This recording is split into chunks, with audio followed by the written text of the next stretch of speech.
Screen दिख रही है? हाँ जी दिख रही है सर, दिख रही है। दिख रही है ना? हाँ जी। हाँ,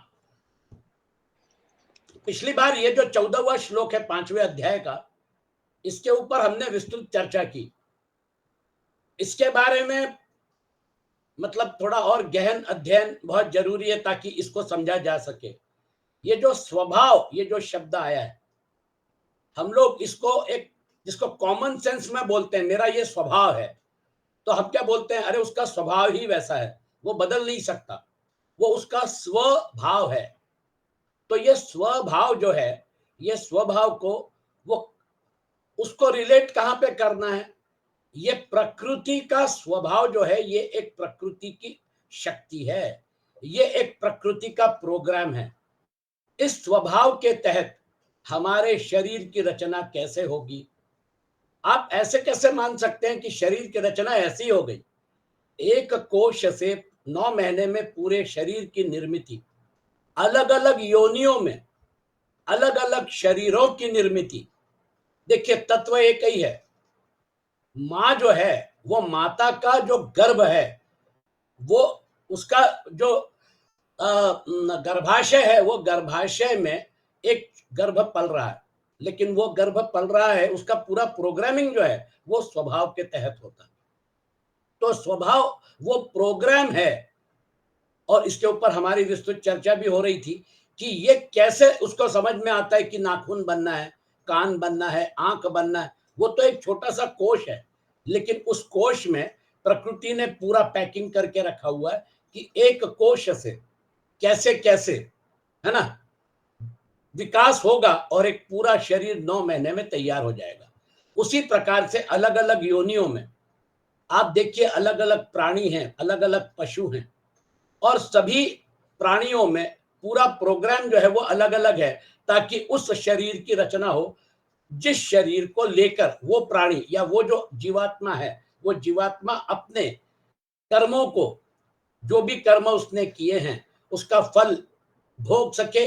भोग योनियां हैं, ये जो नीचे वाली योनियां हैं, ये भोग योनियां हैं। मनुष्य योनि जो है वो भोग योनि भी है और कर्म योनि भी है। इसका मतलब ये कर्म की गति से बंधा हुआ है। अब ये पूरा प्रोग्राम जो है, फिर उसके बाद जन्म, जीवन और मृत्यु, मृत्यु के बाद की जो गति है, वो गति आपको लोक, इस लोक से दूसरे लोक में लेके जाती है। उसके लिए क्या प्रोग्रामिंग है? भूअर लोक जो है, भू भुव स्वाहा महा जन तप सत्यम, भूअर लोक जो है वो कैसा है, उसके डायमेंशन कैसे?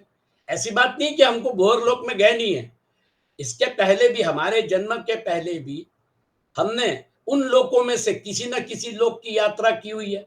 तो भूअर लोक या स्वलोक या महलोक या जनलोक, मनुष्य योनि में हम इस लोक में हैं। ये लोक जो है ये अंतिम नहीं है, मतलब लोकों की रचना जो है, वो लोकों की रचना में से आपकी और मेरी गति, हम इसमें, इस जीवन में जो तपस कर रहे हैं, जो तपश्चर्या कर रहे हैं, जो साधना कर रहे हैं, उसके हिसाब से हमको किस लोक में जाएंगे हम, और फिर आगे ब्रह्मलोक के आगे वैकुंठ लोक है, जहां से फिर वापस गति नहीं होती है। ये पूरा प्रोग्रामिंग कैसे तय हुआ है? ये लोक लोकांतर का जो प्रवास है जीवात्मा का, वो कैसे होता है, उसके लिए वो गति कैसे होती है, प्राणमय कोश उदान प्राण कैसे लेके जाता है, ये पूरा एक प्लानिंग के तहत, एक प्रोग्राम के तहत होता है, जिसको हम एक सामान्य आदमी नहीं जानता है। सामान्य आदमी का जीवन कैसे होता है? पढ़ाई लिखाई करो, पढ़ाई लिखाई होने के बाद नौकरी करो, नौकरी लगने के बाद शादी करो, संसार करो, और ऐसी जिंदगी बीत जाती है। उसका वो जो जीवन है, वो जीवन अपने लिमिटेड संसार के लिए निर्णय लेने के साथ, और फिर थोड़ा बहुत, अभी जैसे इलेक्शन होने वाला है, राजनीति है, ये है वो है, ये सब मसाला जो है उसमें वो अपने आप को फंसा के रखता है, और फिर उसके बाद एक दिन जीवन समाप्त हो जाता है। कुल मिला के ये जो तथाकथित जीवन है, स्वभावस्तु प्रवर्तते, ये सारा का सारा हमारा ही नहीं, सभी लोगों का, सभी प्राणियों का एक स्वभाव के तहत रेगुलेट होता है। इसको इस डायमेंशन में देखना है। प्रभु लोकस्य न कर्तृत्वम न कर्माणि च कर्म फलम संयोगम, एक स्वभाव के तहत, ये प्रोग्राम के तहत हो रहा है। न कर्म फलम कर्म फल संयोगम सृजति तो स्वभाव प्रवर्तते। अब ये श्लोक जो है, ये श्लोक हमने इसके ऊपर विस्तृत चर्चा की और फिर ये पता चला, क्योंकि स्वामी जी ने इसको थोड़ा अपने ढंग से उन्होंने इंटरप्रेट किया, हम जरा और गहरे उतरकर इसका अध्ययन कर रहे हैं, क्योंकि आजकल हमारे पास है ना जो चर्चा हो रही थी कि एक सॉफ्टवेयर प्रोग्राम तैयार होता है। वो सॉफ्टवेयर प्रोग्राम पहले तैयार करने के पहले ये पूछा जाता है कि भैया ये सॉफ्टवेयर प्रोग्राम आप किस चीज के लिए उपयोग करने वाले हो। इससे आप मतलब सैटेलाइट का प्रक्षेपण करना है, फिर वो सैटेलाइट को कक्षा में बांधना है, वो जो है चंद्रमा के ऊपर यान भेजना है, वो यान जो है वो चंद्रमा पे कब उतरेगा, कैसे उतरेगा, उसकी गति कैसे रेगुलेट होगी, तो उस हिसाब से फिर प्रोग्राम तैयार होता है। उसी प्रकार से आपको रोबोटिक सर्जरी करनी, तो रोबोटिक सर्जरी जो है वो रोबोटिक सर्जरी करने के पहले पूरा का पूरा सॉफ्टवेयर इंजीनियर और डॉक्टर जो है वो पूरा का पूरा बैठ के और तैयार कर लेते हैं प्रोग्राम की कैसे करना है स्टेप बाय स्टेप। कुल मिला के आजकल आईटी जो है, इंफॉर्मेशन टेक्नोलॉजी जो है, उसकी वजह से हम इसको समझ सकते हैं कि सॉफ्टवेयर प्रोग्राम के तहत वो ऑपरेट करेगा। वो जो है, मैं एक मतलब क्या कहना चिप फैक्ट्री में गया था, 1000 करोड़ की जर्मन प्रिसीजन मशीन थी। वो जो है वो मशीन जिस स्पीड से काम करती थी उस स्पीड से छोटी मोटी मशीन काम नहीं कर सकती थी। वो मशीन जो है वो मशीन में एक सिक्योरिटी सिस्टम थी। तो मैंने उनको बोला, मैंने कहा अगर ये मशीन के पास मैं जाता हूं, उसके मशीन के चारों ओर एक सफेद रेश थी। मैंने उनको बोला, मैंने कहा ये मशीन जो है, ये मशीन को कैसे पता चलेगा कि कोई त्रयस्थ व्यक्ति जो अलाउड नहीं है उसने उस लक्ष्मण रेखा के अंदर प्रवेश किया है। तो बोले आप जाके देखिए, पूरी मशीन बंद हो जाएगी। बताइए, तो हम जब उस लक्ष्मण रेखा के अंदर गए, वो धाम धूम करने वाली मशीन अचानक बंद हो गई। इसका मतलब और एक सायरन बजने लग गया कि कोई अनऑथराइज्ड व्यक्ति उस मशीन के पास आई हुई है, कृपया आप पता लगाएं।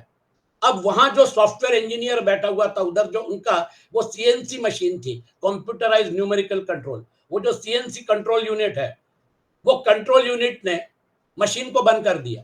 देखिए इतनी बड़ी मशीन काम कर रही है और उसका कंट्रोल जो है वो पूरा कंट्रोल वहां से हो रहा है। कुल मिला के आप देखिए आजकल इस प्रकार की टेक्नोलॉजी चल रही है। ऐसी टेक्नोलॉजी में हमको इस श्लोक का एनालिसिस अच्छे से करना पड़ेगा, क्योंकि ये किसी टेक्नोलॉजी के तहत, ये किसी प्रोग्राम के तहत ये पूरा का पूरा हमारा कर्म, हमारे कर्म की गति, हमारे शरीरों की रचना, हमारा हमारा हमारे हम किस परिवार में जन्म लेंगे, हमारे माता पिता कैसे होंगे, वातावरण कैसा होगा, ये सारा का सारा तय हो रहा है। आप देखिए कितना गहना कर्मणो गति भगवान कृष्ण कहते हैं। इसलिए हाथ जोड़ना पड़ता है। भगवत गीता हमें हिंदू धर्म के उन शास्त्रों से अवगत करवाती है जो हमको बाकी शास्त्रों को में ज्ञान नहीं मिलता। अब ये जो है, जब भगवान किसी के कर्तृत्व कर्म और कर्म फल संयोग की रचना नहीं करते, तो फिर वे किसी के कर्मों के फल भागी कैसे हो सकते हैं? भाई हम क्या बोल देते हैं, आप कर्म करो और परमात्मा को समर्पित कर दो। यत् करोसि यजश्नासि यज्जुहोषि ददासि यत् तपस्यसि कौन्तेय तत्कुरुष्व मद अर्पणम। वो जो है परमात्मा को कर्म समर्पित करना, ये भी भक्ति योग और कर्म योग का एक बहुत बड़ा सिद्धांत है कि करो, परमात्मा को समर्पित कर दो, उसके प्रति आसक्ति मत रखो। लेकिन आपने परमात्मा को समर्पित कर दिया, मतलब किसको किया? वास्तव में कर्म जो है, ये कर्म प्रकृति के डायमेंशन में किए जा रहे हैं। कर्म करने के लिए आपको जो औजार मिले हैं, इंस्ट्रूमेंट्स मिले हैं, वो भी प्रकृति ने दिए हुए हैं। हमारे 3 शरीर प्रकृति के दिए हुए हैं, तो जिनसे कर्म किया जाएगा वो प्रकृति की देन है। जो कर्म किए जाएंगे वो जो डायमेंशन है वो गुणमय डायमेंशन है। तो गुणमय डायमेंशन में गुण ही सब कुछ कर रहे हैं, और गुणों का ही डायमेंशन जो है जिसमें हमारा मन, हमारी बुद्धि, हमारा शरीर, ये सारा का सारा खेल चल रहा है। हमको ये जो है निस्त्रय गुण्यो भवार्जुन, दूसरे अध्याय में भगवान कृष्ण बोलते हैं, हमको गुणों के आगे जाना है। गुणातीत जो हमारी अवस्था है, उस गुणातीत अवस्था तक हमको पहुंचना है। तो गुणों में तो है, गुणों में हमारा व्यवहार चल रहा है। ये जो अपना जो कार्यक्रम हो रहा है भगवत गीता का सत्संग, ये भी गुणमय ही है। ये सत्संग जो है, मैं आप, ये सारा का सारा पूरा का पूरा गुणमय सृष्टि का ही अंश है। और ये गुणमय सृष्टि में रहते हुए हमको निर्गुण जो है, गुणातीत जो है वो हमारी अवस्था जो है, उस अवस्था का संज्ञान प्राप्त करना है। इसीलिए भगवत गीता हम लोग हाथ में लेके बैठे हैं। इसलिए भगवान बोलते हैं, ना आदत्ते कस्यचित् पापम न चैव सुकृतम विभु अज्ञानेनावृतम ज्ञानम तेन मुह्यन्ति जन्तवः। विभुः न कस्यचित् पापम च न सुकृतम एव आदत्ते। सर्वव्यापी परमात्मा न किसी के पाप कर्म को और न शुभ कर्म को ही ग्रहण करता है, किंतु अज्ञानेन ज्ञानम आवृतम तेन जंतवः मुह्यन्ति। अज्ञान से ज्ञान ढका हुआ है, उसी से सब जीव मोहित हो रहे हैं। ये अज्ञान कैसे बन गया? ये अज्ञान उस योग माया का आवरण है। वो योग माया ने उस आवरण में परमात्मा को छुपा के रखा है। वो जो ब्रह्म है, ब्रह्म और उनकी योग माया, इसके अलावा कुछ भी नहीं है। तुलसीदास जी ने क्या देखा? तुलसीदास जी बोले, सिया राम मैं सब जग जानी, करहूं प्रणाम जोरी जुग पानी। मेरे लिए मेरे राम और मेरी सीता मैया के अलावा कुछ भी नहीं। राम क्या है? परब्रह्म परमात्मा। और सीता मैया क्या है? सीता मैया उनकी योग माया, उनकी आदि शक्ति है।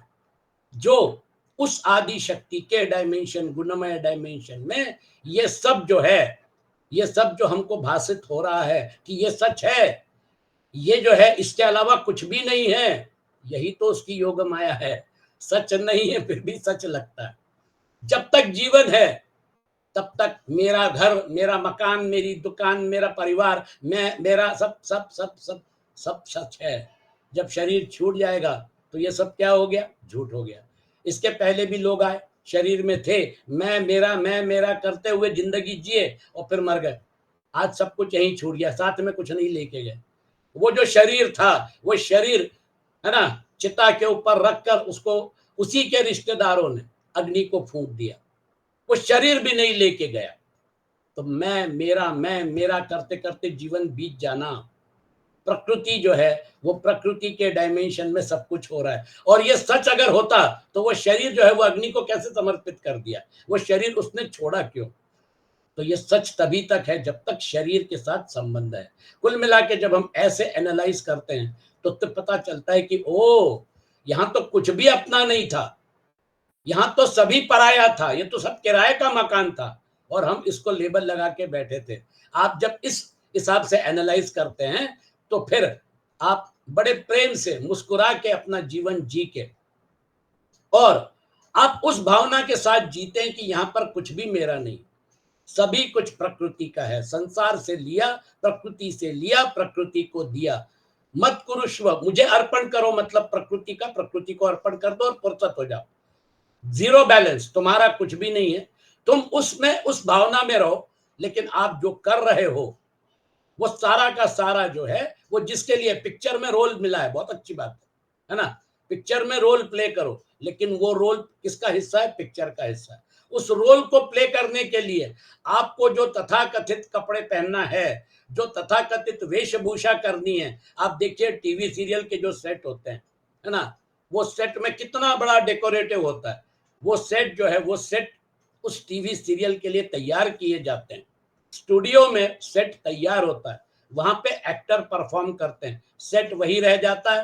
एक्टर जो है वो सब अपनी वेशभूषा जो है वो भी उसी का हिस्सा है, अपनी ओरिजिनल वेशभूषा पहनकर और फिर अपने घर लौट के आता है। तो घर अलग, ओरिजिनल वेशभूषा अलग, सेट की वेशभूषा अलग।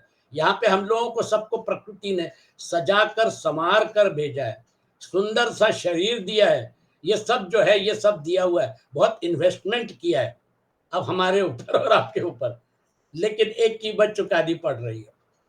जैसा है ना, जैसे लोग कुत्ते पालते हैं, वो कुत्ते के गले में बेल्ट डाल के रखते हैं, बेचारे का इंडिपेंडेंस जो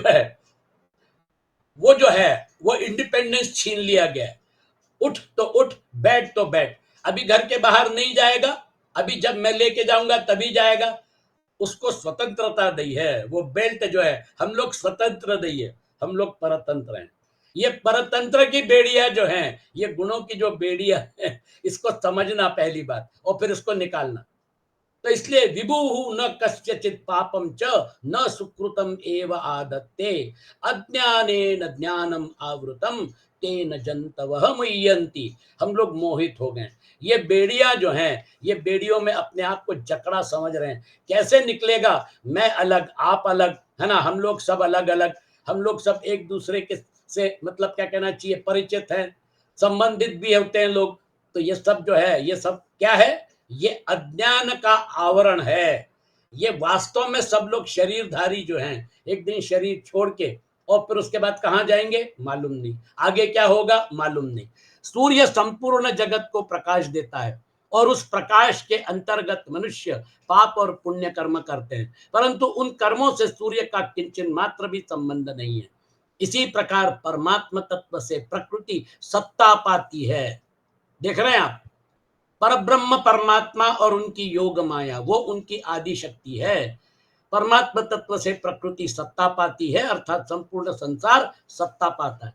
उसी की सत्ता पाकर प्रकृति और उसका कार्य संसार शरीर आदि क्रियाएं करते हैं। उन शरीर आदि से होने वाले पाप पुण्यों का परमात्मा तत्व से किंचन मात्र भी संबंध नहीं है। सिंपल और सुंदर उदाहरण है। सूर्य के सानिध्य में, सूर्य की ऊर्जा से, सूर्य के कारण ये पृथ्वी की जो गति हो रही है, आज 31 मार्च है, कल 1 अप्रैल होगी। हम ये मान के चलते हैं कि पृथ्वी का जो भ्रमण है सूर्य के चारों ओर, ये चलता रहेगा। हम ये मान के चलते हैं कि आज 31 मार्च है, इसलिए कल 1 अप्रैल होगा। क्यों भाई? कल अगर मान लीजिए पृथ्वी रुक गई तो, कल अगर पृथ्वी का जो घूमना है स्वतः, उसकी मतलब जो धुरी है उसके ऊपर जो घूमना है, स्पिनिंग जिसको बोलते हैं, तो दिन रात अगर नहीं हुआ तो 1 अप्रैल नहीं आएगा। हम ये मान के चलते हैं कि ऐसा होने वाला है। हम मान के चलते हैं कि एक दिन इलेक्शन जो है वो शुरू होगा, वोटिंग होगी और एक दिन रिजल्ट आएगा। हम मान के चलते हैं कि नई सरकार आएगी, सत्ता जो है वो सत्ता पे, फिर उसके बाद नई सरकार बैठेगी। हम कैसे मान के चल रहे हैं? ये सारे के सारे जो प्रिजम्पशंस एजम्पशंस हैं, इसके पीछे क्या कौन सी शक्ति काम कर रही है? देखिए, हमारा सारा कैलकुलेशन उसी के ऊपर डिपेंड करता है। कल कुछ भी हो सकता है, लेकिन हम मान के चलते हैं कि नहीं ऐसा होगा। जोशी जी कैसी कैसी बात कर रहे हो, अच्छी बात करो, इलेक्शन होगा, नई सरकार बनेगी, हमारा देश आगे बढ़ेगा, वगैरह वगैरह वगैरह। सूर्य के सानिध्य में, सूर्य की ऊर्जा से ये सारा का सारा जो खेल चल रहा है, उससे सूर्य का क्या संबंध? भारत देश में सत्ता आती है जाती है ना, उससे उसका क्या संबंध? इस प्रकार से ये पूरा का पूरा हमारा व्यवहार है संसार का। जहां से ऊर्जा मिल रही है, जहां से शक्ति मिल रही है, वो उस सूर्य के जैसा है। बस ये अगर गणित समझ में आ गया तो आपको जीवन का गणित समझ में आ गया कि ये सारा का सारा जिसको मैं मेरा करके लोग जी रहे हैं, कोई सबसे शक्तिशाली अपने आप को मानता है, कोई सबसे प्रभावशाली मानता है, कोई सबसे पैसे वाला मानता है, कोई सबसे सौंदर्यशाली मानता है। ये सारे के सारे जो इक्वेशंस हैं, जो पश्चिम के दिमाग में बैठे हुए पाश्चिमात्य विचारधारा में, ये हमारे हिंदू धर्म के, हमारे पौर्वात्य दर्शन में, हमारे वैदिक दर्शन में ये चीजें बहुत गौण है। हमने इन चीजों को कभी महत्व नहीं दिया। हमने उस ऊर्जा को, उस स्रोत को जानने की कोशिश की, और वो जानना कैसे होता है, जैसे आगे बताएंगे, ब्रह्मविद ब्रह्मणि स्थितः। ब्रह्म होकर ब्रह्म को जाना जा सकता है। अगर मैं सूर्य हूं तो मुझे सूर्य बनकर वहां पर कौन सा मन बुद्धि और ये सब उपाधियां लेके जाते हैं, वो फिर वहां पर जाकर परब्रह्म परमात्मा के लेवल पे अलग अलग कुछ भी नहीं है। ये सारा का सारा खेला जो है ये योग माया के डायमेंशन में, यहां तक हमारे ऋषि मुनि गए, लेकिन चिंतन यहां पे शुरू होता है। अज्ञान का जो आवरण है, वो अज्ञान का आवरण इस प्रकार से विवेक से उसको हटाया जाता है। और विवेक और वैराग्य, ये दो प्रहरियों को जीवन में हमेशा जागृत रखिए। ये पहरेदार सोना नहीं चाहिए, है ना। रात का पहरेदार जो होता है, हम लोग सोसाइटी में रहते हैं, रात की ड्यूटी करने वाला जो सिक्योरिटी है, वो अगर सो गया, है ना, तो समझ लीजिए कि अगर कंप्लेंट गई तो उसको निकाल दिया जाएगा। तुमको यहाँ सोने की तनख्वाह थोड़ी मिल रही है, तुमको जगने की तनख्वाह मिल रही है। दोपहर को जाके सो जाओ। लेकिन दिक्कत क्या होती है, बाहर से आते हैं बेचारे, डबल ड्यूटी करते हैं, है ना, दिन में कहीं और मतलब सिक्योरिटी का काम करते हैं, रात को यहाँ पे सो जाते हैं, है ना, और फिर कोई पकड़ लेता है, फोटो निकाल के भेज देता है ग्रुप पे, और फिर उनकी नौकरी चली जाती है। विवेक और वैराग्य, ये दो प्रहरी अगर हमारे जीवन में हमेशा जागरूक हों, तो फिर योग माया का ये जो अंधकार है, ये जो कोहरा है, अंधकार कोई एक शक्ति नहीं है, रात्रि जो है, रात्रि का गहन अंधकार। हम बोलते अरे बाप रे, ये अंधकार कैसे दूर हो जाएगा? कुछ नहीं, सुबह होने दीजिए, भोर, प्रभात, फिर देखिए कैसे अपने को तो देर में पता चलता है। वो जो चिड़िया है ना, वो जो पक्षी हैं, वो तो 4:30 बजे से ही मतलब गुनगुनाना शुरू कर देते हैं। उनका वो जो सुंदर मधुर संगीत है, वो सुनिए, वो एंजॉय कर रहे हैं, वो सूर्योदय को, उसका स्वागत कर रहे हैं, सूर्य का, है ना, सूर्योदय हो रहा है, और 4:30-5 बजे से, है ना, वो जो एक्टिविटी शुरू होती है, और फिर सुंदर सा सूर्योदय हो रहा है, प्रभात का सूर्य, और फिर देखिए अंधेरा कहाँ गया? जहां सूर्य नहीं है वहां पे अंधेरा है, मतलब उजाले का माइनस, माइनस उजाला, अंधकार है। जहां पे उजाला है वहां पे अंधकार हो ही नहीं सकता। तो ये अज्ञान का जो आवरण है, ये आवरण को इस प्रकार से एनालाइज करिए। हम जहां पर रहते हैं, हम जहां पर हमारा वास्तव्य है, ये अज्ञान जन्य जो है, ये अज्ञान जन्य एक, मतलब क्या कहना चाहिए, एक ऐसी अवस्था है कि हम इसको इसको हटाने के लिए हमको ज्ञान की तरफ अगर जाना है, हम लोग क्या बोलते हैं, असतो मां सतगमय, तमसो मां ज्योतिर्गमय, मृत्योर्मा अमृतम गमय। ये तीन हमारे जो घोष वाक्य हैं, ये तीन घोष वाक्यों का बेसिक्स यही है कि ये जो है ये वास्तविक नहीं है, इसलिए फिर हमको कहां जाना है, जो वास्तविक है, जो नित्य है, ये ज्ञान है। इसलिए अज्ञानेन भावग्राही, तो परमात्मा जो है वो परमात्मा ग्रहण करते हैं, और परमात्मा हमको, ये जो है ये आपके लिए इस लेवल पे समझने की चीज है। तो वो जो है मनुष्य उस स्वतंत्रता का सदुपयोग करके कर्म और कर्मफल भगवान के अर्पण करता है, और वह मुक्त हो जाता है। मुक्त होना मतलब ब्रह्म, इस ब्रह्मा के यज्ञ में आपने आहुति दी, और ये सब यहीं छोड़ के आप आगे बढ़ गए। इसको इस प्रकार से देखिए। और अज्ञानेन आवृतम ज्ञानम, स्वरूप का ज्ञान सभी मनुष्यों में स्वतः सिद्ध है, किंतु अज्ञान के द्वारा यह ज्ञान ढका हुआ है, क्योंकि हम, हमारा स्वरूप क्या है ये हम जानते नहीं, हमारी वास्तविकता क्या है ये हम जानते नहीं। हम क्या सोचते हैं, ये शरीर मतलब मैं हूं, इसके अंदर जो प्राण है वो मैं हूं, इसके अंदर जो मन है, बुद्धि है, वो मैं हूं। हम इन औजारों को, इन उपाधियों को, बाह्य बाह्यकरण, अंतःकरण को अपना मान के, इसी को अपना समझकर और यही अपना स्वरूप समझकर जिंदगी जीते। कई लोग ऐसे हैं, कई लोग नास्तिक हैं, वो बोलते हैं जोशी जी आत्मा की सत्ता तो है ही नहीं, कहां जरूरत है आत्मा आत्मा की सत्ता का। पूरा बौद्ध धर्म गौतम बुद्ध ने, देखिए कहां तक गौतम बुद्ध खींच के ले गए। उन्होंने आत्म तत्व का ही धिक्कार कर दिया। सब्बम दुखम, सब्बम क्षणिकम, सब्बम अनात्मकम।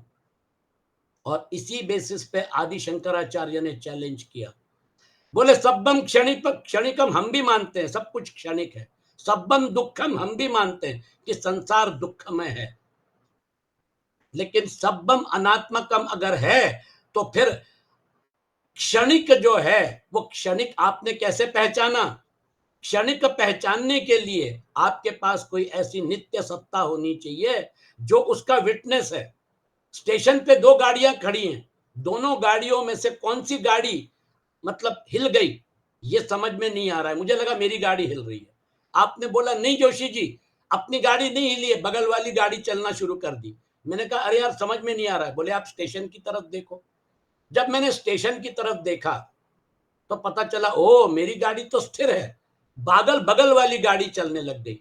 तो ये मुझे कैसे पता चला? स्टेशन की तरफ देखने के बाद। जो नित्य है उसके सापेक्ष में सब्बम क्षणिकम क्लियर हो जाएगा, सब्बम दुखम क्लियर हो जाएगा, और जो नित्य है, जो परिवर्तनशील नहीं है, वो आत्म तत्व है। ये आत्म तत्व का सानिध्य जो है, ये मेरा स्वभाव है, ये मेरा असली स्वरूप है। और वो जो बौद्ध भिक्षु थे, बौद्ध धर्म का बहुत प्रचार हो गया था, बुद्धिस्ट विहार, बौद्ध विहार तैयार हो गए थे। बौद्ध धर्म जो है, जब अशोक ने बौद्ध धर्म स्वीकार कर लिया तो वो लगभग राजधर्म हो गया। और अशोक का सम्राट, वो तो सम्राट अशोक थे, अशोक का साम्राज्य जो था वहां पर बौद्ध धर्म का प्रचार होना शुरू हो गया। हिंदू धर्म जो है, हिंदू धर्म के ऊपर बहुत बहुत बड़ा संकट आ गया। काशी, उज्जैन, हमारे बड़े बड़े जो सेंटर्स थे, वहां के विद्वान बौद्ध धर्म स्वीकार करने लग गए। आदि शंकराचार्य देखिए, कालड़ी से, केरल से निकलते हैं, पूरे भारत का प्रवास करते हैं और बौद्धों को परास्त करते हैं शास्त्रार्थ में, और वो फिर बाद में उनके शिष्य हो जाते हैं। हिंदू धर्म की पुनर्प्रस्थापना करते हैं, 4 मठों की स्थापना करते हैं। 32 साल की छोटी सी उम्र में केदारनाथ में जाके समाधि लेकर परमात्मा तत्व में अपने आप को विलीन करते हैं। इतना जबरदस्त कार्य इतनी छोटी उम्र में, आप बताइए। ये यानी एक अपने आप में मार्वलस चीज थी कि उन्होंने हिंदू धर्म की पुनर्प्रस्थापना की। आत्म तत्व के सानिध्य में, आत्म तत्व के साक्षित्व में, आत्म तत्व की ऊर्जा से ये सारे के सारे कार्य कर रहे हैं। अगर आत्म तत्व ना हो तो मन कार्य नहीं करेगा, बुद्धि कार्य नहीं करेगी, प्राण कार्य नहीं करेंगे, शरीर कार्य नहीं करेंगे। ये जो है, ये हमारे शास्त्रों का मूल है। इसलिए आत्म तत्व को न मानना, ये बौद्ध धर्म की बहुत बड़ी भूल हो गई। आज भले ही वो इंडोनेशिया, चाइना, मतलब बाकी जगह पहुंच गया, लेकिन हमारे देश से, हमारे हमारे हिंदुस्तान में फिर हिंदू धर्म की पुनर्प्रस्थापना हो गई। आज हिंदू धर्म आत्म तत्व के आधार पर है। आत्म तत्व सनातन है, इसलिए हमारे धर्म को हम सनातन बोलते हैं। ये सनातन शब्द जो है वो सनातन आत्म तत्व के साथ जुड़ा हुआ है, वो सनातन अव्यक्त के साथ जुड़ा हुआ है। एक बात याद रखिए, अज्ञान के डायमेंशन से बाहर निकलना मतलब, अज्ञान जो है वो अज्ञान का कोहरा हटाने के लिए जो मैंने आपके साथ अभी तर्क से, बुद्धि का उपयोग करके जो मैंने बातें रखी उसके ऊपर विचार करिए, मंथन करिए, तब आपको पता चलेगा। फिर अज्ञान का कोहरा अपने आप छट जाएगा। स्वरूप का ज्ञान सभी मनुष्यों में स्वतः सिद्ध है, किंतु अज्ञान के द्वारा वह ज्ञान ढका हुआ है। उस अज्ञान के कारण जीव मूढ़ता को प्राप्त हो रहे हैं। अपने को कर्मों का कर्ता मानना मूढ़ता है ना।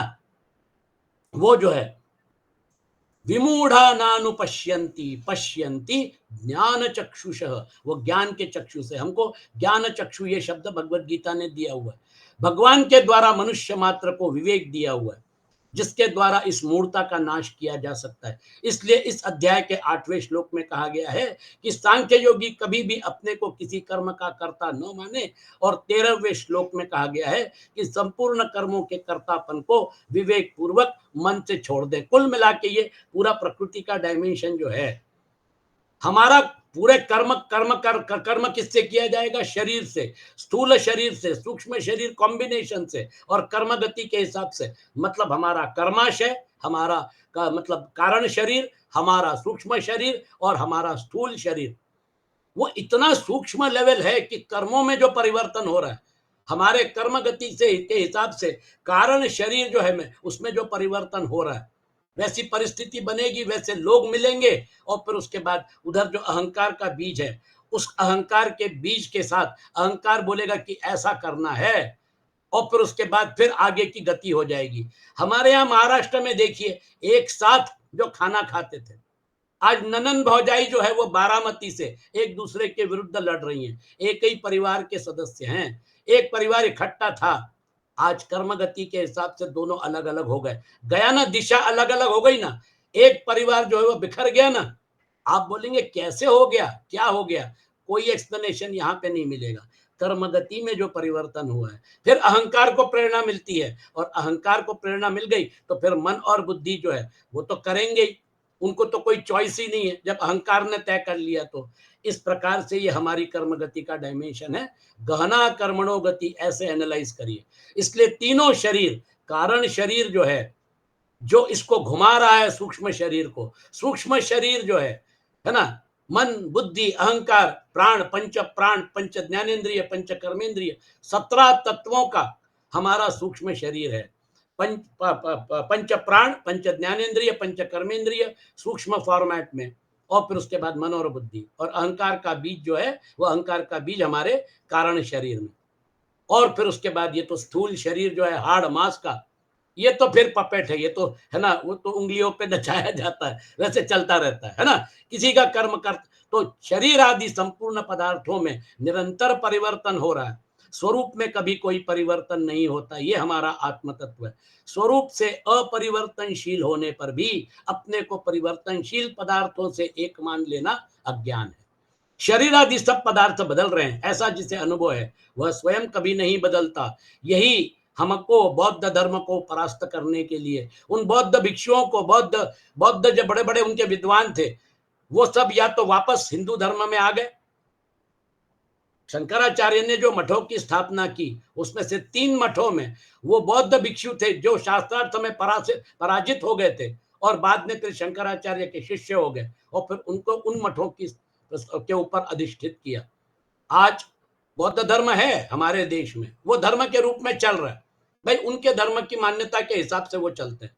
लेकिन सब्बम दुक्कम सब्बम क्षणिकम सब्बम अनात्मकम, ये अगर मानने वाला धर्म है तो फिर उसके बाद हिंदू धर्म जो है, जो हमको और आगे तक लेके जाता है। आप इतने बड़े पूरे धर्म की स्थापना, एक पूरे मतलब एक साइंस की रचना जो है, वो साइंस की रचना करके बैठे हो।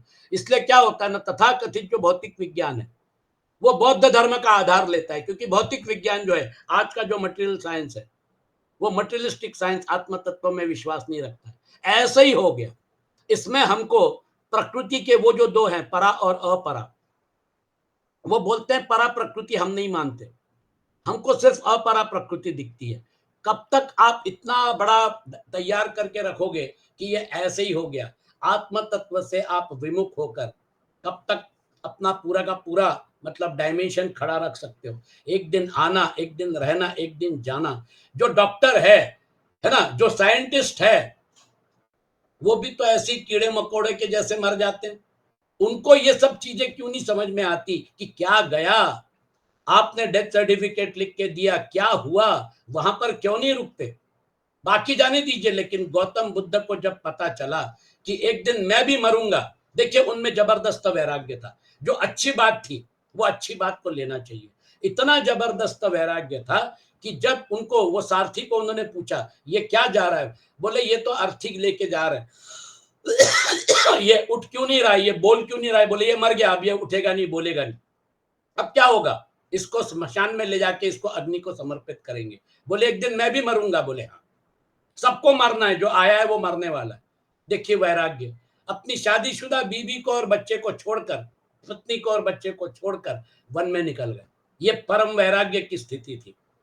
तो जहां पे अच्छी बात है, ये परम वैराग्य जो है, ये परम वैराग्य होना, शुकदेव महाराज परम वैरागी थे, दत्त भगवान परम वैरागी थे। ये इस प्रकार की जो लेवल है, ये लेवल सब लोगों में नहीं होती है। जिनमें होती है देखिए वो फटाफट आगे बढ़ जाते हैं। इसलिए वो परिवर्तनशील के साथ हमारा जो जुड़ना था, यही हमारी गलती है। इस प्रकार परिवर्तनशील पदार्थों से अपनी असंगता का अनुभव कर लेने से अज्ञान मिट जाता है और तत्वज्ञान स्वतः प्रकाशित हो जाता है। कारण की प्रकृति के कार्य से अपना संबंध मानते रहने से ही तत्वज्ञान ढका रहता है। अंदर जो ऊर्जा का स्रोत है, जो बुद्धि के आगे है, मनसस्तु परा बुद्धिर्यो बुद्धे परतस्तु सह, भगवान कृष्ण तीसरे अध्याय में बता रहे हैं। आत्म तत्व में अपने आप को अवस्थित कर दो। स्टेजेस बता रहे हैं, इंद्रियों को मन से कंट्रोल करो, मन को बुद्धि से कंट्रोल करो, और ये सब जो है, ये सब बुद्धि के द्वारा कंट्रोल करके इसकी जो उछल कूद है, भाग दौड़ है, भटकना है, ये सब खत्म करके मन चित्त शांत करके और फिर आत्म तत्व में अपने आप को अवस्थित कर दो। दूसरे अध्याय में भी बता रहे कि आपको क्या करना है, निस्पृह, निर्मम, निरहंकार होकर ब्राह्मी स्थिति का अनुभव करना है। छठवें अध्याय में क्या बता रहे? छठवें अध्याय में बिल्कुल स्पष्ट बोल रहे, जब आपका चित्त शांत हो जाता है, वो जब परिस्थिति होती है, तब आत्मना आत्मानं पश्यन् आत्मनि तुष्यति, यत्र उपरमते चित्तम निरुद्धम योग सेवया। जब चित्त निरुद्ध हो जाता है तब फिर आत्मना आत्मानं पश्यन् आत्मनि तुष्यति, आत्मा का ज्ञान आत्मा से ही होता है। अज्ञान शब्द में जो नन शब्द समास है, वह ज्ञान के अभाव का वाचक नहीं है, प्रत्युत अल्प ज्ञान अर्थात अधूरे ज्ञान का या विपरीत ज्ञान का भाग है। तो आपको अभी बात समझ में आ गई है, हम आगे बढ़ते हैं। ये विवेक और वैराग्य जो है, जो विवेक के द्वारा आपने समझ लिया कि ये सत्य है, तो फिर असत के प्रति आसक्ति जो है वो वैराग्य से मतलब क्या कहना चाहिए हट जाएगी। इसलिए विवेक और वैराग्य जो है इसको साथ में रखते हुए हमको जीवन जीना है। तेन मुह्यन्ति जंतवः। वास्तव में ज्ञान नहीं ढकता, प्रत्युत बुद्धि ही ढकती है, परंतु मनुष्य को ज्ञान ढका हुआ दिखता है, इसलिए यहाँ आवृत्त ऐसा शब्द आया हुआ है। अब ये जो है, ये आपको अगर बात समझ में आ गई तो हमको क्या करना है, हमको उस लेवल तक जाना है। और योग दर्शन में भी बोला है, अनित्य में नित्य, अपवित्रता अपवित्र में पवित्र, दुख में सुख और अनात्मा में आत्म भाव की अनुभूति अविद्या है। ये हमारा सांख्य योग, योग दर्शन, पतंजलि ऋषि का जो योग दर्शन है, उसमें आपको ये जो क्या कहना चाहिए, दूसरा जो पाद है उसका ये पांचवी मतलब क्या कहना चाहिए श्लोक है। इसको बेसिकली ये जो है यहां पर इन सिंपल फॉर्मेट उन्होंने आपको बड़े बड़े तत्व बताए हैं, इसलिए वो सूत्र रूप में आते हैं। तो इसलिए वो सूत्र मतलब आपको फिर उसको एनालाइज करना पड़ता है। तो ये जो योग दर्शन है, पातंजल योग सूत्र जो है, वो जो फिर उस प्रकार से उन्होंने सिंप्लीफाई करके बताया, लेकिन बहुत बड़ी बात कह दी उन्होंने, अनित्य में नित्य, अपवित्र में पवित्र, दुख में सुख और अनात्मा में आत्म भाव की अनुभूति अविद्या है। अविद्या के बाद अस्मिता, अस्मिता के बाद राग द्वेष और अभिनिवेश, ये जो है ये पंच क्लेश बोले। तो पहला क्लेश जो है वो अविद्या है। ये क्लेशों की वजह से हमारा जो अस्तित्व है, वो अस्तित्व जो जिसको सब्बम दुखम बोला था, ये इसलिए वो दुख में सुख भी मिलता है, दुख भी मिलता है ना। तो फिर हमको क्या करना है, ज्ञानेन तु तदज्ञानम येषां नाशितमात्मनः तेषामादित्यवज्ञानम प्रकाशयति तत्परम। तु येषां आत्मनः ज्ञानेन तत् अज्ञानम नाशितम। परंतु जिन्होंने अपने जिस ज्ञान के द्वारा उस अज्ञान का नाश कर दिया है, तेषां तज्ज्ञानम आदित्यवत परम प्रकाशयति, उनका वह ज्ञान सूर्य की तरह परम तत्व परमात्मा को प्रकाशित कर देता है। देखिए, तो वो जो ज्ञान का प्रकाश है जो हमारे अंदर बैठा है, हमारे अंदर परमात्मा कैसे हैं, परमात्मा जो है वो ज्ञान जो है ना, वो ज्ञान वहां से प्रस्फुटित होता है। ज्ञान का आधार है वो सत्यम ज्ञानम अनंतम ब्रह्म, ऐसी भी व्याख्या है। सत चित आनंदम ब्रह्म, वो चित है, वो सत है, वो जो है वो स्रोत है। इसलिए तु तेषाम आत्मना ज्ञानेन तत् अज्ञानम नाशितम तेषाम तत् ज्ञानम आदित्यवत परम प्रकाशयत। हमारी बुद्धि जो है वो बुद्धि का, कई लोग अपनी बुद्धि का तर्क वितर्क कुतर्क करने में जीवन बिताते हैं, है ना। उसकी जरूरत नहीं है। जब ये शास्त्र हमारे सामने, भगवत गीता जो है वो हमारे समझने का विषय है, हमारी बुद्धि को प्रकाशित करके और उसको अज्ञान जो है वो अज्ञान का कोहरा मिटाने के लिए है, ज्ञान का प्रकाश जो है उस प्रकाश की तरफ ले जाने के लिए संकल्प सही होना चाहिए। इसलिए अगर आप पूछेंगे तो जहां पे लोग अननेसेसरली कुतर्क करते हैं, है ना, विषय को तोड़ मरोड़ के प्रस्तुत करके उसको एक मतलब उनके लिए वो बुद्धि विलास हो जाता है। 1 घंटा टाइम पास करना है तो पकड़ लो पद्मेश जी को, पकड़ लो जोशी जी को, उनको कठिन प्रश्न पूछो, कुछ ऐसा टाइम पास हो जाए। अरे बाबा, टाइम पास करने के लिए जीवन नहीं है। ये जीवन जो है उसमें ये जो है आत्मज्ञान, हमारा जो अपना स्व प्रकाश है, स्व स्वरूप है, वहां तक पहुंचने के लिए इससे तर्क कुतर्क की संगोष्ठी जो है उसको छोड़कर हमको क्या करना है, हमको सत्संग करना है। ये सत्संग जो है उससे चित्त शुद्धि होकर आत्मज्ञान की तरफ हम जाएंगे। बिनु सत्संग विवेक न होई, राम कृपा बिनु सुलभ न सोई। हमको सत्संग करना है, मंदिरों का उपयोग सत्संग के लिए करिए, वहां जो आध्यात्मिक ऊर्जा है उसका फायदा उठाइए। हमारे इतने 4.5 लाख मंदिरों में अगर सत्संग होना शुरू हो जाए तो फिर आप देखिए हिंदू धर्म जो है वो हिंदू धर्म का पुनरुद्धार हो जाएगा। कुतर्क जो है, कुतर्क वितर्क, ये सारी चीजें जो हैं, ये सारी की सारी चीजें छोड़ दीजिए। उसका पर्पस, अपना पर्पस जीवन का कुछ एक ऐसा अच्छा आधार होना चाहिए, है ना।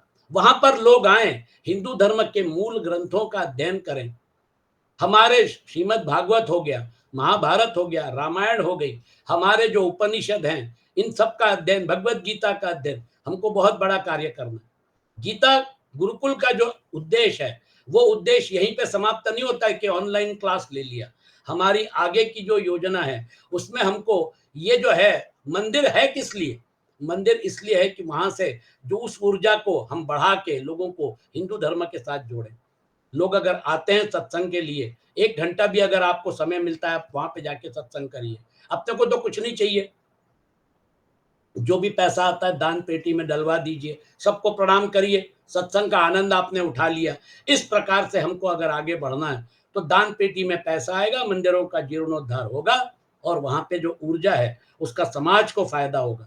हमको सही दिशा में समाज को लेके जाना है। अपनी सत्ता को और शरीर को अलग अलग मानना ज्ञान है और एक मानना अज्ञान है। इन सिंपल वर्ड्स, मैं ये सब नहीं हूं, मैं ये बुद्धि, ये मन, ये शरीर मैं नहीं हूं। मनोबुद्ध्यहंकार चित्तानि नाम न च श्रोत्र जिह्वे न च घ्राण नेत्रे। मैं सब ये नहीं हूं, न च व्योम भूमिर न तेजो न वायु चिदानंद रूप शिवोहम शिवोहम। आदि शंकराचार्य ने आत्मा आत्मा का जो अष्टक है उसमें बोला है, बहुत सुंदर है। ये सब जो है चिदानंद रूप शिवोहम शिवोहम, उसका संज्ञान, उसका ज्ञान, उसके साथ जुड़ना, ये महान काम जो है ये उन्होंने किया और हमको भी करने के लिए प्रेरित कर रहे हैं।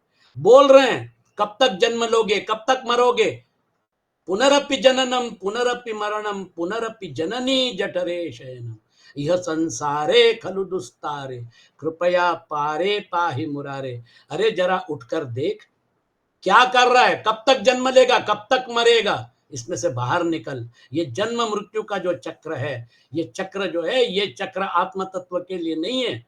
जब आत्मा का साक्षात्कार हो जाएगा तो ना जन्म है, ना जीवन है, ना मृत्यु है, वहां तक जाना पड़ेगा ना। ब्रह्म सत्यम जगन मिथ्या, ये कहां पर होता है? ये यहां पर रहकर नहीं है, वहां पर जाने के बाद फिर जगन मिथ्या है। लोग बोलते हैं आदि शंकराचार्य ने ऐसे कैसे बोल दिया जगन मिथ्या है ना। यहाँ पे रह के, यहाँ पे रह के नहीं बोला, वहां पे जाने के बाद बोला, क्योंकि वहां पे जाने के बाद फिर पता चला कि जीव जगत का ये जो आभास है ये वास्तविक दुनिया नहीं है। वहां पे जाने के बाद पता चला जीवो ब्रह्मैव नापरः। दूसरा स्टेटमेंट इंपॉर्टेंट है ना। कई बार लोग तर्क करने वाले लोग जो होते हैं वो पहले भी थे, आज भी हैं और कल भी रहेंगे, है ना। आदि शंकराचार्य, केरल में हाथी जो है वो हाथी झुंड में घूमते हैं, शहरों में आ जाते हैं और वो झुंड में घूमते हैं, मतलब फिर उसके बाद तो हाथी का झुंड अगर सामने से आ रहा हो तो आप अपनी जान कैसे बचाएंगे? आप उनके रास्ते से हट जाइए, नहीं तो वो तो वैसे ही, मतलब क्या कहना चाहिए, उन्मत्त हो गए हाथी। तो आदि शंकराचार्य अपने शिष्यों के साथ आ रहे थे, है ना, रास्ते पे, और वहां से उन्मत्त हाथियों का झुंड आने लग गया। अब वो जो भी थी दौड़ते रौनते चिंगारते हुए आ रहे थे। तो आदि शंकराचार्य जो थे उन्होंने शिष्यों को बोला इनके रास्ते से हट जाओ। कोई इधर भागा, कोई उधर भागा, है ना। जो ऐसे रहते ना, मतलब कुतर्क करने वाले, हाथी निकल गए, ये लोग सब सब फिर इकट्ठा हो गए, फिर रोड से जाने लग गए। तो लोगों ने बोला, बोले शंकराचार्य जी आप खुद ही बोल रहे हैं कि ये सब माया है, ये सच नहीं है, तो हाथी जो है वो भी माया है, तो फिर आप भागे क्यों, है ना। आप भागे क्यों अगर माया है तो? बोले हाँ तुम्हारा कहना सच है कि हाथी जो है वो माया है, लेकिन मेरा, हाँ परमेश जी बस 2 मिनट, अगर हाथी अगर माया है तो मेरा भागना भी तो माया है। बोले ओ, हाथी का आना और मेरा भागना ये दोनों माया है। आप व्यवहार कर रहे हो, व्यवहार में आपके सामने कोई ऐसी व्यक्ति है जो, मतलब क्या कहना चाहिए, उसमें कमीनापन है, वो ऐसे ही रहता है, उसको उसके अलावा कुछ सूझता नहीं है। अब उस व्यक्ति के साथ कलयुग में वैसे भी धर्म के 3 चरण जो हैं वो अधर्म ने रिप्लेस करके रखे हैं। यहाँ पे एक आधी अच्छा सा हरिश्चंद्र मिलेगा, एक आधा ही युधिष्ठिर मिलेगा, है ना। धर्म के 3 चरण हट के अधर्म के 3 चरण आ गए हैं, एक ही धर्म का चरण बाकी है। तो यहाँ पर अभी कलयुग में आपको और हमको व्यवहार करना है। भगवान राम त्रेता युग में हुए थे, भगवान राम के समय उन्होंने बोला कि आपके जो साधन है वो साधन जस्टिफाई करते हैं कि आपका साध्य सही है या गलत है। The means justify the end. Mahatma Gandhi ने भगवान राम के साथ जुड़े होने की वजह से उनका लिया, लेकिन भगवान कृष्ण देखिए द्वापर आते आते, भगवान कृष्ण जो है द्वापर आते आते कलयुग जो है, अब द्वापर युग में धर्म के दो ही चरण हैं, दो अधर्म के चरण हैं। अब दुर्योधन को कैसे मारोगे, दुशासन को कैसे मारोगे, कर्ण को कैसे मारोगे, भीष्म को कैसे मारोगे, द्रोण को कैसे मारोगे? भगवान कृष्ण ने सबको कपट से मारा। दुर्योधन के जंघा के ऊपर प्रहार किया, जो अलाउड नहीं था गदा युद्ध में। आप देखिए भीष्म जो है सामने शिखंडी को खड़ा करके उनको मारा। अश्वत्थामा हतः ये बोल के द्रोणाचार्य को मारा। जब भगवान कृष्ण का अवतार हुआ तब उन्होंने कहा the end justifies the means. देखिए अगर आपका धर्म की स्थापना ये अगर उद्देश्य है तो फिर आप जो रास्ता अपनाते हो वो रास्ता सही है, क्योंकि आपका उद्देश्य सही है। अब कलयुग में हमारे सामने लोग कंफ्यूजन में रहते, भगवान कृष्ण को माने या भगवान राम की बात को माने। ये कंफ्यूजन जो है, ये कंफ्यूजन में कई लोग दिखते हैं। कंफ्यूजन नहीं है, भगवान राम त्रेता युग में हुए थे, धर्म के दो चरण बाकी थे, है ना।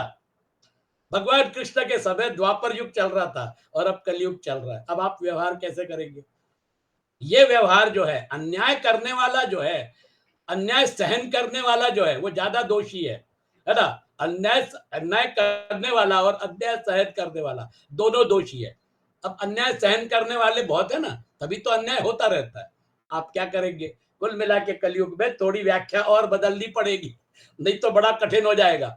जब हम व्यवहार में हैं तो हमको व्यवहार करते समय जो कोई अच्छी व्यक्ति है उससे और अच्छे से व्यवहार करिए, लेकिन जो बुरी व्यक्ति है, जो उसका उसका काम ही बुरा है, उसके साथ अगर आपने उसको टॉलरेट कर लिया तो उसका हौसला बढ़ जाएगा, उसकी बुराई और बढ़ेगी और वो और गलत काम करते हुए और लोगों को पीड़ित करेगा। इसलिए थोड़ा मतलब यहाँ पे विवेक मतलब आपका व्यवहार ज्ञान जो है वो व्यवहार चातुर्य भी रखते हुए आप अपने जीवन का व्यवहार करिए। कलयुग में अपने को थोड़ा सतर्क रहकर व्यवहार करना पड़ता है।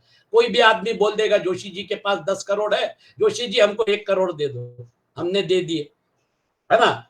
बाद में उसने बोला हमने लिए ही नहीं 1 करोड़ आपसे, क्या प्रूफ है आपके पास? मैंने तो ऐसे ही दे दिए।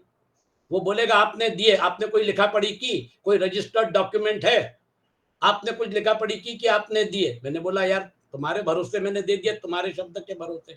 बोले मैंने कुछ नहीं लिया, जाओ कोर्ट में। कोर्ट में खड़े हो गए या वकील के पास जाएंगे, वकील बोला कुछ लिखा पढ़ी है, कोई रजिस्टर्ड डीड बनाया या ऐसे ही दे दिया जमीन का टुकड़ा, ऐसे ही दे दिए पैसे? हमने बोला नहीं ऐसे ही दे दिए भलमन सा हाथ में। बोले फिर चले जाओ वापस, कुछ नहीं मिलने वाला। देखिए तो अब दिक्कत वही होती है, आप उसको बाकायदा कानून कानून के मतलब इसमें दायरे में लाइए और फिर उसके बाद व्यवहार करिए। कुल मिला के उत्पत्ति विनाशील संसार के किसी अंश में तो हमने अपने आप को रख लिया, अर्थात मैंपन, मेरा शरीर, मेरा मन, मेरी बुद्धि, प्रकृति स्थानी कर्षति, उसको आकर्षित कर लिया तो सब्जेक्ट तैयार हो गया। जैसे ही सब्जेक्ट तैयार हो गया तो जो सब्जेक्ट में नहीं है वो सब ऑब्जेक्ट तैयार हो गया। यही तो व्यवहार है, सब्जेक्ट ऑब्जेक्ट। मैं अलग हूं, आप अलग हैं, सब्जेक्ट ऑब्जेक्ट। तो कुल मिला के सब्जेक्ट ऑब्जेक्ट ड्युअलिटी, अपनी सत्ता का तो निरंतर अनुभव होता है ना। और मैं मेरापन बदलता हुआ दिखता है। जब हम बच्चे थे तो खिलौनों के प्रति आकर्षण था, जब हम जवान हो गए तो फिर परिवार के प्रति आकर्षण रहता है। बालस्तावत् क्रीडासक्तः, तरुणस्तावत् तरुणी रक्तः, वृद्धस्तावत् चिंता मग्नः, परे ब्रह्मणि कोपि न लग्नः। आदि शंकराचार्य बोल रहे हैं चरपट पंजरिका में। आप देखिए सब आसक्ति का ही खेल है ना, बचपन का, जवानी का, बुढ़ापे का, चिंता मग्न, क्या होगा कैसे होगा। तो इस प्रकार मैं मेरेपन के परिवर्तन का ज्ञान हमें है, पर अपनी सत्ता के परिवर्तन का ज्ञान हमें नहीं है, वह शाश्वत है। उसके रिलेशन में जीवन के प्रसंगों का एनालिसिस होता है, यह ज्ञान अर्थात विवेक है। मैं मेरेपन को जड़ के साथ न मिलाकर साधक अपने विवेक को महत्व दे कि मैं मेरापन जिससे मिलाता हूं वह सब बदलता है, परंतु मैं, मेरा कहने वाला मैं, मेरी सत्ता वही रहती है। अहंकार का जो लाउड स्पीकर है उसको शांत कर दीजिए, फिर वो जो अहम की ध्वनि है, अहम अहम, वो सत्ता की द्योतक है, मेरे अंदर भी उठ रही है, आपके अंदर भी उठ रही है। ये सत्ता की ध्वनि एक ही है, वो अलग अलग नहीं। अहम जो है, अहम ब्रह्म अस्मि, वो उस सत्ता को दर्शाता है। जब अहंकार का लाउड स्पीकर कम हो जाता है है ना, तब फिर वो अहम अहम का ज्ञान होता है। ये हमारा हिंदू धर्म है। जड़ का बदलना और अभाव तो समझ में आता है, पर स्वयं का बदलना और अभाव किसी की समझ में नहीं आता, क्योंकि स्वयं में किंचित भी परिवर्तन और अभाव कभी नहीं होता। इस विवेक के द्वारा मैं मेरेपन का त्याग कर दे कि शरीर मैं नहीं और बदलने वाली वस्तु मेरी नहीं। यही विवेक के द्वारा अज्ञान का नाश करना है। परिवर्तनशील के साथ अपरिवर्तनशील का संबंध अज्ञान से अर्थात विवेक को महत्व न देने से है। जिसने विवेक को जागृत करके परिवर्तनशील मैं मेरेपन के संबंध का विच्छेद कर दिया है, उसका वह विवेक सच्चिदानंद घन परमात्मा को प्रकाशित कर देता है, अर्थात अनुभव करा देता है। अब आप इस सापेक्ष में, इसके डायमेंशन में, इसके परिप्रेक्ष्य में आप एनालाइज करिए, है ना। हम बहुत सारी चीजें जो हैं, वो बहुत सारी चीजें करते हैं, वो जो है, जो सारा का सारा पर्पस क्या है, वो सारा का सारा पर्पस ये समझने के लिए होना चाहिए आत्मज्ञान। ये विवेक अगर नहीं हुआ, है ना, लोग व्रत वैकल्य कर रहे हैं, तीर्थाटन कर रहे हैं, यहां जा रहे हैं, वहां जा रहे हैं, ये कर रहे हैं, वो कर रहे हैं, सब कुछ कर रहे हैं, लेकिन ये विवेक ज्ञान हुआ क्या? ये जो आत्मा का और परमात्मा का एकत्व है, उसका ज्ञान हुआ क्या? आदि शंकराचार्य बोलते हैं हजारों जन्म ले लो, लेकिन जब तक ये ज्ञान नहीं होगा कि आत्म तत्व जीवात्मा और परमात्मा एक ही है, एक ही सिक्के के दो पहलू हैं, माइनस उपाधि, हमारी उपाधियां जो हैं, हमारा शरीर, हमारे तीन शरीर, ये हमारी उपाधियां हैं। और उनकी उपाधियां कौन सी है? हमारे तीन शरीर जिनके साथ संबंधित हैं, मतलब उनके तीन शरीर में आपका विराट, आपका हिरण्यगर्भ और उनका ईश्वर, ये उनके तीन शरीरों के साथ हमारी उपाधियों का और उनकी उपाधियों को एक दूसरे में मिला दो, और फिर बचा क्या? शुद्ध चेतन तत्व माइनस उपाधि। नाटक में, है ना, रामलीला में कोई रावण बनता है, कोई विभीषण बनता है, कोई कुंभकर्ण बनता है, कोई राम बनता है, कोई लक्ष्मण बनता है। नाटक में उनकी वेशभूषा जो है, रावण की वेशभूषा अलग, राम की वेशभूषा अलग। राम का चेहरा कितना सौम्य था, है ना, रामायण में। रावण का चेहरा कैसा था? अब रावण का रोल करने वाले जो थे अरविंद त्रिवेदी, है ना, उनका रूप भी वैसे ही था, है ना, शरीर भी वैसे ही था। राम का सौम्य शरीर, है ना, चेहरा एकदम भाव ऐसे। अब ये सब जो है, ये रामलीला में जैसे वो नाटक में वैसे करते हैं, है ना, वो नाटक में रामलीला में वैसे करते हैं। वास्तव में अरविंद त्रिवेदी रावण था क्या? नहीं। वास्तव में अरुण गोविल राम थे क्या? नहीं। वो कलाकार है, आज वो पार्टी का टिकट लेके इलेक्शन लड़ रहे हैं। कुल मिला के अगर आप देखेंगे तो ये जो है माइनस उपाधि, रावण की उपाधि हट गई तो अरविंद त्रिवेदी जो है ना, और अरुण गोविल जो है, उनकी जो बेसिक सत्ता है उस सत्ता में वो है। कुल मिला के माइनस उपाधि, जब हम अपने आप को एनालाइज करते हैं तो ये अहंकार जन्य उपाधियां माइनस होने के बाद अहम अहम अहम, ये जो ध्वनि है, ये ध्वनि हम सब में कॉमन है। बस ये अगर आपने ढूंढ लिया तो फिर आपका तेषाम आदित्य वज्ञानम प्रकाशयति तत्परम, विवेक के सर्वथा जागृत होने पर परिवर्तनशील की निवृत्ति हो जाती है। परिवर्तनशील की निवृत्ति होने पर अपने स्वरूप का स्वच्छ बोध हो जाता है, जिसके होते ही सर्वत्र परिपूर्ण परमात्म तत्व प्रकाशित हो जाता है, अर्थात उसके साथ अभिन्नता का अनुभव हो जाता है। अब ये अनुभूति है, ये अनुभूति जो है, ये आपका और मेरा जन्म सिद्ध अधिकार है, और यही भगवत गीता का ज्ञान है। यहाँ परम पद परमात्म तत्व के लिए प्रयुक्त हुआ है, और वो जो परम है, प्रकाशयति पद का तात्पर्य कि सूर्य का उदय होने पर नई वस्तु का निर्माण नहीं होता, प्रत्युत अंधकार से ढके हुए जाने के कारण उस वस्तु को जो दिखाई नहीं देती वह दिखने लगती है। इसी प्रकार परमात्म तत्व स्वतः सिद्ध है, पर अज्ञान के कारण उसका अनुभव नहीं हो रहा है। विवेक के द्वारा अज्ञान मिटते ही उस स्वतः सिद्ध परमात्म तत्व का अनुभव होने लगता है। बस यही ये श्लोक काफी इंपॉर्टेंट है, बहुत सुंदर है ना। अज्ञान का नाश विवेक से ही होता है, उद्योग से नहीं। कारण कि अज्ञान का नाश क्रिया साध्य, परिश्रम साध्य नहीं है। परिश्रम करने से शरीर के साथ संबंध बना रहता है, क्योंकि शरीर से संबंध जोड़े बिना परिश्रम नहीं होता, है ना। वो जो है उसको उसको समझ लीजिए। वो जो है यत्र उपरमते चित्तम निरुद्धम योग सेवया, परमात्मा तत्व अंदर है, उसको यहाँ पर यहाँ ढूंढ रहे हैं, वहां ढूंढ रहे हैं, वो सब जो है जिनको करना है करने दीजिए। आपको अगर सही मालूम है तो चित्त को शांत करिए, अंदर जो परमात्मा बैठे हैं, अहंकार की ध्वनि, वो लाउड स्पीकर को जरा मंदा कर दीजिए, और अहम अहम उसका संज्ञान जो है वो जब प्राप्त हो जाएगा तो वो परमानंद है। फिर उसके बाद आपको बाकी सारी चीज़ें जो है, ये जो प्रकृति जन्य आनंद है, ये तात्कालिक जो है, इससे फिर आपका मन उचट जाएगा। अस्वाभाविकता में स्वाभाविकता की विपरीत भावना अज्ञान अपने में ही है। अतः विवेक का आदर करने से उसका निराकरण हो जाता है।